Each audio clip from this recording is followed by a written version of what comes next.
अरे बड़ा दुख देला अकेले तोहरा से कहतरी हमार जब तक जवानी से प्यार कैलो बियाह की नहीं लो हमार मम्मी बाबा तेरे साथे हाथ धरी ले लेकिन फिर भी हमार जिंदगी नरक कर दिया। तेरा के कौन कमी हरे तो सुना अरे जाके बारी मेरी हर हमी अरे बड़ा दुख देला अकेले अरे माई मत रोवाहू अगर तू हम रोवे लगबू हमारो मन बड़ा दुखी हो जाए। अरे अकेले रहो रजू अरे बड़ा मजा ले अकेले रहो रजू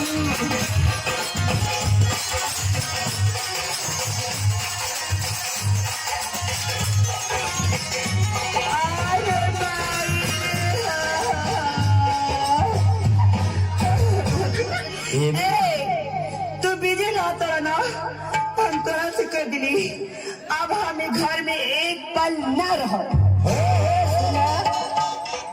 अच्छा ये बतावा कि तोरा के कौन चीज के कमी दिया कि तू नैहर कुहा के जाती हम जब अपने नहीं हो काहे तू नैहर जाबी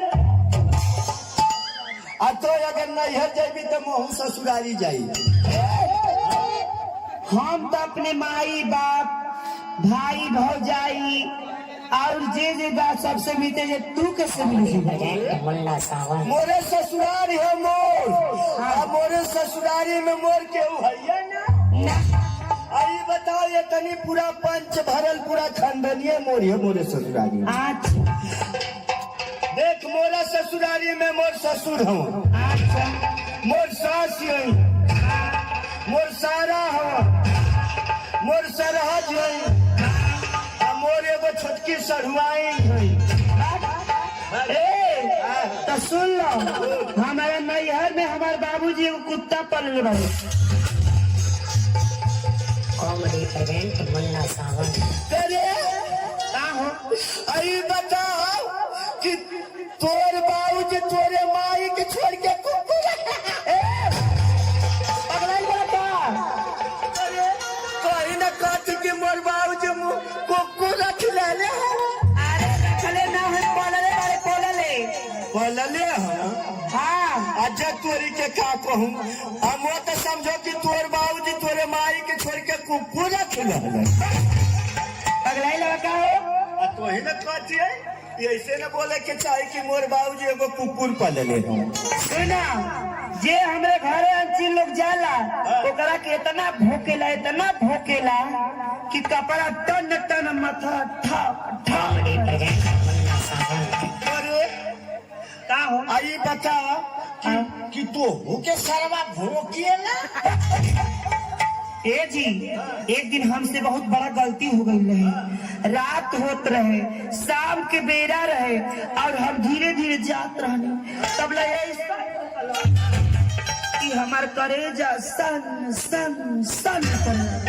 आयो बापा तू सरवा पीछा से आके भोंक देले होई ना तनको बुझबे ना कहे कि अरे लकी मुंह छौ पूछो मत आई हमार हालत बेकार हो गई लेकिन करे यही तरी तोरी बहिनियों के भोंकेला। ये दादा एक दिन हमारे माई आवत रहे ना तो वो बच गए नहीं तो वो के भूख हाँ नहीं तो बूढ़ पुरानिया कर दिए अगर सरवा भोंक देले हो तो दांत तो लगे गया। माई तो हमार बच गई लेकिन तोहके भोकी की ना तो मुंह का पानी कपारे पर निकल जाई।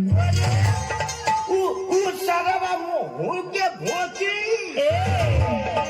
वो तो छोड़ा आगा छोड़ा जब पाछा पाई तो वो मारी तो हर धक्का की तो लीला टन टन कर। चल ठीक कैले बता दिए महू न जाइबो तो सारे के खुदाई कर ले रहबो यही पक्की चीज है कहाँ ले रहबो मगुई पीड़ियावा रे। अच्छा आ जब मगुई पीड़ियावा यही ले रहबो आ जब जाइबो तो सरवा भोंकती आइबे करी। अच्छा अब जब सरवा भोंकती आइबे करी मुहावा खोली बस महू पीड़ियावा वही के मुहावा में ठेली दे। ठीक बा।